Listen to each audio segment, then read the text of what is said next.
आता साहेब 20 किलोच्या पुढे नेतो बघा. आता बिन तुम्ही मला पाहायचे असते ते हो बस स्टँड बसतो आता 20 किलोच्या पुढे. पण तुम्हाला थोडंच सांगायला हा तुम्हाला ऑपरेशनच करून लागलं एकदम. मी घाबरलो साहेब एकदम. तुमच्या इकडे याच कामाच्या विसरूनच गेलो साहेब. पाच काम नाही मला एकदम क्लिअरच वाटलं. एका महिन्यातच गुण आला. नमस्कार. साधारणतः 4 वर्षापूर्वी मानाला बेल्ट लावून आणि मानेची थोडीही हालचाल अशा प्रकारची न करता येणारा असा हा पेशंट आमच्याकडे आला होता. भरपूर जागी दाखवल्यामुळे मनातली भीती तर वाढतच गेली होती आणि अक्षरशः थोडासा फ्रस्ट्रेशनमध्ये पेशंट होता. परंतु कृषी हॉस्पिटलमध्ये आल्यानंतर अतिशय कमी वेळामध्ये त्यांना आश्चर्यकारक फरक पडला, ज्याचा आनंद तुम्हाला व्हिडिओमध्ये त्यांच्याच शब्दामध्ये बघायला भेटेल. तसेच मणक्याच्या विकाराच्या संबंधित गादी सरकणे, मणक्याची झीज होणे, नस दबणे, सायाटिका, स्पॉन्डिलायसिस म्हणजे काय, पुन्हा बेल्ट कधी सुटू शकतो का, ऑपरेशन टळू शकतं का, असे बरेच प्रश्न आपल्या मनामध्ये असू शकतात.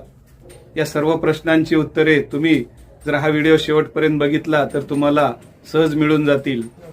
कोणतीही ट्रीटमेंट चालू नसताना आणि साधारणतः मागील 1 वर्षापासून तर आमची भेट सुद्धा झालेली नव्हती. परंतु आज इथं बँकेमध्ये कामासाठी आल्यानंतर त्यांना सदिच्छा भेट माझी घ्या वाटली. व्हिडिओ पाहताना तुम्हाला जाणवेल की पेशंट या मणक्याच्या आजाराने किती त्रस्त झाला होता. शारीरिक मेहनतीचे शेतातील कामे तर दूरच राहिले, नॉर्मल सुद्धा बसणे उठणे पेशंटला किती अवघड झालेले होते आणि भविष्य सुद्धा किती अंधकारमय दिसत होते. पेशंट किती खचून गेला होता. या सर्व गोष्टी तुम्हाला त्यांच्या बोलण्यामधून जाणवतील आणि या आजारातून एकदा बाहेर निघाल्यानंतर त्यांना झालेला आनंद त्यांच्या चेहऱ्यावर आणि बोलण्यामधूनही आपल्याला जाणवतोय, ज्याच्यामधून आपण कधीच बाहेर निघणार नाही अशी मनाची धारणा झालेली. आणि बऱ्याचदा असे पेशंट आपण आजूबाजूलाही बघतो. त्या सर्वातून आपण बाहेर पडलोत याचा किती आनंद पेशंटला झाला आहे हे व्हिडिओ बघताना तुम्हाला त्यांच्या शब्दातून नक्कीच जाणवेल. सुरुवात त्रास झाला त्याला किती दिवस झाले? सुरुवात पहिल्यांदा तुम्हाला कळालं त्याला? हे 4थं वर्ष लागलं समजा. आता 4थं वर्ष झालं. सुरुवात काय झाली ती पहिल्यांदा आठवते का? काय हाता पायाला मुंग्या येऊ लागल्या? नाही साहेब, मनकाच धरला एकदम. एकदमच? हो एकदम मनकाच धरला. आखडलं मान? हो माणूस आखडले ते असं इकडे तिकडे फिरू देणं काहीच नाही. असं हालचालच बंद झाली. हा वाटलं दुसरं दुखलेला हातपाय एखादा मोडला तर ती ऐकत नव्हतं. इतकं गोसाहेब हो. शेतात जाणं बंद? शेतात जाणं बंद, इकडे तिकडे फिरणं. मला लय 4 महिने पट्टा होता साहेब गळ्याला, पण जीवच लागणं गेला. झोपू देणं बसू देणं. आता काय झालं म्हणलं हे आता काय खरं पुन्हा पुढचं दिसते ना आता. हा काहीच कर्म नाही गेलं साहेब मला. नाहीच कर्म नाही. काम जमणं गेलं हे झालं तर? नाही काम जमणं काहीच, एकदम हालचालच बंद झाली. आता काय तशानं माणूस आरबळून जातो. पुढे काय होईल दिसते त्याला. आता इतकं म्हणलं आता काय मेल्यालाच हे झालं म्हणलं. लय अवघड जातं साहेब. आता ते पट्टा दिलेल्या डॉक्टरनं काय सांगितलं? गोळ्या दिल्या साहेब परभणीच्या. काय गोळ्या जर दिवस तर तात्पुरतं थोडं हे झालं साहेब. बरोबर. पण बरं वाटलं जसं. एक 4-8 दिवस. हा पुन्हा दुसरं दुखू लागलं. मग ते गोळ्या संपले मग चालूच लागलं. आता म्हणलं या साहेबाचं काय खरं ते खरं काय खरं. दोघांना साहेब ते गॅप सांगितलाय, पण ते काही मला हेच हे नाही झालं. मग एकदम आता तुमच्यापाशी आलो. मला ते सुधाकर जाधवानं सांगितलं ऋषी साहेबाच्या इकडे जा म्हणजे औंढ्याला. हा मग तुमच्या इकडा रस्ता ठरला. मग 5 काम नाही मला एकदम क्लिअरच वाटलं. एका महिन्यातच गुण आला. पहिल्या महिन्यात? हा पहिल्या महिन्यात गुण आला साहेब. हो कमी कमी होतच गेलं. कमी कमी होतच गेलं. आता मी इतकं काम करायला ना साहेब विचारायचं काम नाही. 20 किलो दळून आणतो आता मी साहेब. 20 किलो दळून. हो हो नॉर्मल सारखं सुरू झालं 4 वर्षाखाली. हो हो जसे होते तसे सुरू झालं. हो जसं होतं तसं सुरू झालं. त्याच्यामुळे इकडचं विसरून गेले. तुमच्या इकडे याच कामाच्या विसरूनच गेलो साहेब. काम साहेब कमीत कमी 15 दिवस झालं. सोयाबीन केलं 15 ती कापायला सुरू केलं. आई काहीच केली नाही. काम बंद म्हणलंच नाही. नाही नाही नाही नाही त्या पाहिजे. पण काम बंद कुठं म्हणलं, पण त्या आकारानं हळूहळू सगळं काम आपलं बंद पडू लागलं. हा बंद पडू लागलं. साधा आता बेल्ट दिलेला ते म्हणले होते का कधी बेल्ट सुटल आपल्याला? डॉक्टर साहेब म्हणले होते का परभणीचे कधी बेल्ट सुटल आपला का काय होईल, नाही सुटू शकते ते का? साहेब म्हणले एकदम तुम्हाला ऑपरेशनच करणं लागलं शेवटला. ते हा. बेल्ट तर तिकडे सुटणार नाही. औरंगाबादला मुंबईला जाणार आणि बेल्टचं काही बेल्ट तर सुटणार नाही, हा उलट- सुटणार नाही म्हणले असे. उलट वाढत हो, हा. ऑपरेशन हा, एकदम मी घाबरलो साहेब एकदम. हा, एकदम ऑपरेशन म्हणलं की हा. पुन्हा वाकू नका समोर बोल, हा वाकू नका काही काम नका म्हणजे करू ओझं नका. घेऊ नका कतई. आता साहेब 20 किलोच्या पुढी नेतो बघा. आता बिन तुम्ही मला पाहायचे असते ते हो बस स्टँड बसतो आता 20 किलोच्या पुढी. पण तुम्हाला थोडंच सांगायला मी. हा नाही आरबळते ना माणूस त्याच्यामध्ये समजा. बरं, हा. आणि कसं आहे, दुसरे बरे झालेले नाही बघितल्यामुळं अजून आपण सांगितलं हे साहेब होते दोघा ना. तिघायला सांगितलं. मी म्हणलो बाबा तुमचा विश्वास म्हणलो मला तर फार चांगलं वाटलं म्हणलो. हा हे व्हिडिओ आपण त्याच्यामुळेच करायला की जे माणूस त्याच्यात बैजार आहे त्यानं बरा झालेला माणूस पाहिल्यावर त्याला हिंमत येते ना हो ना, थोडी. हो. आता तुम्हाला ते म्हणले तुम्ही तुमच्या गावचे सुधाकर हो, जाधव, हो, सुधाकर. ते न म्हणले ते तर हा, मरता- सुधाकर मरता म्हणजे जा म्हणजे वाचले ऋषी होते. साहेबाच्या इकडे जा म्हणजे. हा. मग तर पाच कामच नाही आता एका महिन्यातच साहेब क्लिअर झालं. हा मानाला एकदम हेच झालं. आता गोळ्या नाही, औषध नाही, नाही गोळ्या औषध नाही ते सालभर समजा हेच नाही. हा. आणि हिंमतही आली हा, ना, की हिंमत आता आली. बिघडत नाही आता. नाही नाही नाही नाही. हा, आता जरी आता थोडं लय बहुत हिंमत आली साहेब, दुखलं हिंमत आली. थोडं लय बहुत दुखलं हा, हो. एखाद्या जावं लागेल, भेट घ्यावं लागेल, फार झालं तर आता लय हिंमत आली. मी तर म्हणलं साहेब आता हा, कोणतं काम सांगा. हो यायला चलायला ऐकत नाही साहेब मी. हा आता त्याला विचारा त्याचं शेतन आमचं जवळजवळच आहे तर. हा. ते काल परवाच म्हणजे साहेब भाऊ तुम्ही लय झपझप राहिले तो. हो मला म्हणले. हो. मोकळी झाली हा, मोकळं, मशीन मोकळं. आता पहिले राहील नाही. हा. आता सहज बँकेत आलो चला म्हणलं साहेबाची भेट घ्यावं म्हणलो. नाही आपण त्याच्यामुळे तशी ट्रीटमेंट करायला हा, की हा. पूर्ण कम्प्लीट बरं झालं की बघायचं काम नाही नाही पाच कामच नाही मन कशी आहे माहित नाही का गरज सर्व वैद्यमुळे त्या नाही, लय छान हिशोबानेच झालं. करायला होतं आपणच होणं शिकवल्या आणि सायकल आणि एकदा पक्क लय झालं मला तर छान वाटलं साहेब. मोकळंच होऊन जातं. स्पॉन्डिलायटिस किंवा स्पॉन्डिलोसिस म्हणजे काय? आपल्या शरीराचा जो पाठीचा कणा आहे तो फक्त एकाच बोननी न बनलेला असता एक छोट्या छोट्या मणक्यांनी तयार झालेला आहे. त्यांची रचना अशी विशिष्ट पद्धतीनं असते की शरीराची हालचाल ही सर्व बाजूंना व्हावी. वयांमुळे त्याच्यामध्ये काही झीज होते किंवा काही चुकीच्या आपल्या जीवनशैलीमुळे याच्यामध्ये सूज येते आणि ह्या जी मणक्यांची आणि शरीराचीच एकूण हालचाल सर्व बाजूंना होणारी असते याच्यामध्ये एक प्रकारचा अडथळा तयार होतो, सूज येते आणि त्रास व्हायला सुरुवात होते. यालाच स्पॉन्डिलायटिस किंवा स्पॉन्डिलोसिस म्हणतात. मणक्यातील गॅप, गादी सरकणे, नस दबणे सर्व एकच आहेत काय? हो, साधारणतः ढोबळमानाने या सर्व गोष्टी एकच आहेत असं आपल्याला म्हणायला काही हरकत नाही.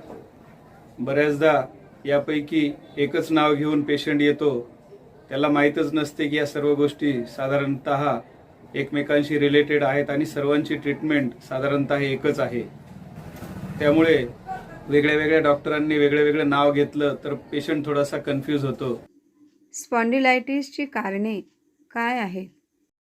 यांच्या कारणांचा विचार करताना वय हे एक त्याचे प्रमुख कारण आहे. जसं जसं आपलं वय वाढत जाईल त्याप्रमाणे सर्व अवयवांसोबतच मणक्यांची सुद्धा झीज होते आणि त्यामध्ये हा त्रास निर्माण होतो. त्यासोबतच आपल्या ज्या काही चुकीच्या गोष्टी आहेत, काही व्यसन आहेत, जसे चहा, तंबाखू, सुपारी या प्रकारच्या व्यसनांनी सुद्धा शरीराची झीज, शरीराची ताकद कमी होते. त्यामुळेही हे प्रॉब्लेम आपल्याला लवकर होतात.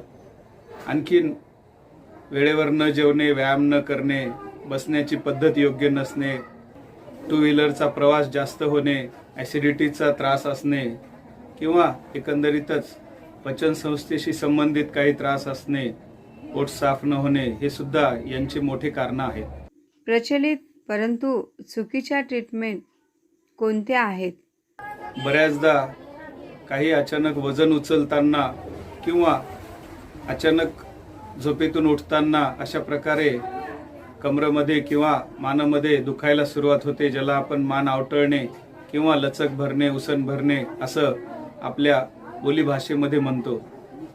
असा पेशंट सामान्यतः नॉर्मल समजला जातो, फार काही त्याला सिरियसली घेतल्या जात नाही. परंतु याच्यासाठी जी करण्याची ट्रीटमेंट आहे, जसे की मान मोडणे, अगोदरच त्याच्यामध्ये कडकपणा आलेला आहे, स्टिफनेस आलेला आहे आणि तशा याच्यामध्ये जर आपण ताकद लावून जोर लावून त्याला नीट करायचा प्रयत्न केला तर फायदा होण्याच्या ऐवजी त्याच्यामध्ये नुकसान होते. त्याच प्रकारचं एक टिचं फोडणं म्हणून आमच्या परिसरामध्ये एक प्रकार केला जातो. म्हणजे कमरेच्या भागावर मडकं गरम करून तिथं फोडतात कुंभाराच्या हाताने आणि आणखीन काही जागी तर इतके अघोरी प्रकार करतात की एक हात आणि एक पाय असा दोरीला बांधून उंच त्याचा झोका बांधून त्याला असं हे करतात. नेहमी आजूबाजूला हे प्रकार झालेले आपल्याला दिसतात. त्याच्यामध्ये 10-20% लोकांना कधी फायदाही होतो, जो की आपोआप सुद्धा काही न ट्रीटमेंट करता होऊ शकतो, परंतु बाकी लोकांचं त्यामध्ये बरंच नुकसान होते. सहज बरे होणारे हे जे प्रॉब्लेम आहेत ते नंतर कॉम्प्लिकेशनकडे जातात आणि पक्क्याला लागतात, ज्या योग्य आपल्याला भरपूर वेळ ट्रीटमेंट करावी लागते. त्यामुळे असे अघोरी प्रकार टाळलेले बरे. सामान्यतः सर्वत्र उपलब्ध ट्रीटमेंट कोणत्या आहेत? यासाठी दवाखान्यामध्ये एक्सरे केल्या जातात, त्यासोबतच मानेला किंवा कमरेला बेल्ट दिला जातो. त्यामध्ये जर फरक नाही वाटला तर पुढे ट्रॅक्शन लावल्या जाते, ज्यामध्ये एक विशिष्ट वजन बांधून मानेचा भाग किंवा कमरेचा भागाला एक ताण दिला जातो. 8 ते 10 दिवस हॉस्पिटलमध्ये त्यासाठी ॲडमिट राहावं लागते किंवा नंतर घरी पण ही इन्स्ट्रुमेंट देऊन पुढे सुद्धा हा प्रकार घरी करण्यासाठी सांगितला जातो. यालाच वाळू बांधणे असंही पण बोलीभाषेमध्ये इकडे बोलल्या जाते. आणि त्यामध्येही जर फरक नाही वाटला तर त्यासाठी ऑपरेशन हे पर्याय सर्वत्र सांगितला जातो. यामध्ये जर आपण यांचे कारणं दूर करून सुयोग्य पद्धतीने जर ट्रीटमेंट केली तर याचे पुढे पुढे होणारे जे कॉम्प्लिकेशन्स आहेत किंवा हा जो रोग वाढत जातो त्याला नक्कीच आळा बसते, परंतु चुकीच्या पद्धतीनं यामध्ये वाढच होते. या ट्रीटमेंटने किती फरक पडतो? या जे सर्व ट्रीटमेंट आहेत ह्या थोड्या बहुत सिम्प्टोमॅटिक ट्रीटमेंट आहेत किंवा लक्षणांवर आधारित ट्रीटमेंट आहेत असं आपल्याला म्हणता येईल. त्यामुळे पेनकिलर गोळ्या आणि हा जो बेल्ट वगैरे वापरला त्याचा प्रथमदर्शनी आपल्याला बऱ्यापैकी फरक पडतो, परंतु आणखीन जर त्याच्यामध्ये उपाय नाही केले तर हा पहिला स्टेजचा प्रॉब्लेम दुसऱ्या स्टेजमध्ये जातो आणि तिथं आपल्याला वजन बांधावं लागते, ज्याला ट्रॅक्शन म्हणतो. तिथंही मेडिकल आणि हे ट्रॅक्शन यासोबत जर आणखीन पण काही महत्त्वाच्या ट्रीटमेंट आहेत आणि रोजच्या जीवनशैलीमध्ये काही बदल करणे आवश्यक असते, ते जर नाही केले तर त्या स्टेपमधूनही पेशंट पुन्हा पुढे जातो आणि ऑपरेशनचा सल्ला त्याला दिला जातो. ऑपरेशन सुद्धा एक सिम्प्टोमॅटिकच ट्रीटमेंट झाली, त्यावेळेसचा तिथला प्रॉब्लेम दूर केला, परंतु त्याचे कारण जर आपण दूर केले नाही आणि बाकीचे बदल आपल्या जीवनशैलीत आणि आपल्या रोजच्या वागण्यात केले नाही तर आपली यामधून सुटका होत नाही. म्हणजे अशा प्रकारे एकदा सुरू झाल्यानंतर कंटिन्यू वाढत जाणारा असा हा त्रास आहे, असं आपण आजूबाजूला आपल्या परिसरामध्ये बघत असतो. ऑपरेशन सक्सेस रेट यामध्ये कमी असतो आणि रिस्क सुद्धा खूप जास्त असते. जर हे सर्व प्रॉब्लेम बिना ऑपरेशनने बरे झाले तर कोणाला नकोत आणि ते सहज शक्य आहे. फक्त गरज आहे ती समजून घेणे आणि त्यानुसार वागणे. ऋषी हॉस्पिटलमध्ये यावर कोणते उपचार केले जातात? याच्या ट्रीटमेंटचा विचार करता ऋषी हॉस्पिटलमध्ये याच्या मूळ कारणांपर्यंत आपण अगोदर जातो. ज्या ज्या कारणांमुळे हे प्रॉब्लेम तयार होतात ते कारणं दूर करणं आणि सोबतच एकदा त्रास कमी झाल्यानंतरही भविष्यातही या गोष्टींनी आपल्याला परत त्रास देऊ नये या प्रकारचं मार्गदर्शन आपण इथे करतो, ज्यामध्ये कटिबस्ती आहे, स्कंदबस्ती आहे, वेगळे वेगळे व्यायाम आहेत, आसन आहे, त्यानंतर मालिश आहे, शेक आहे. अशा सर्व प्रकारच्या ट्रीटमेंट यामध्ये आपण करत असतो. याला बाहेरून स्नेहनस्वेदन आणि आतूनही औषधी अशा दोन्हीचा एकत्रित परिणाम यामध्ये खूप चांगला आपल्याला बघायला भेटतो. आणि अक्षरशः ज्यांना ऑपरेशन सांगितलेले आहेत असे पेशंट सुद्धा या ट्रीटमेंटनी बरे झालेले आपल्याला आढळतात. अर्थात ज्यांना सुरुवातीला त्रास आहे, फक्त बेल्ट लागले किंवा ट्रॅक्शन पर्यंत गेलेले आहेत असे पेशंट त्या मानाने ज्यांचे ऑपरेशन सल्ला दिलेला आहे अशा पेशंटच्या मानाने नक्कीच कमी वेळेमध्ये बरे होतात, कमी त्रासामध्ये बरे होतात. आणि त्यामुळे त्यांचा खर्च सुद्धा कमी होतो. आणि ज्यावेळेस हे पेशंट तेवढ्या पुढच्या स्टेपला गेलेले असतात त्यावेळेस त्यांना नक्कीच जास्त वेळ लागतो. त्यामुळे होईल तितक्या लवकर ही गोष्ट समजून घेणे आणि त्याच्यानुसार आपला उपचार करून घेणे हे आवश्यक असते.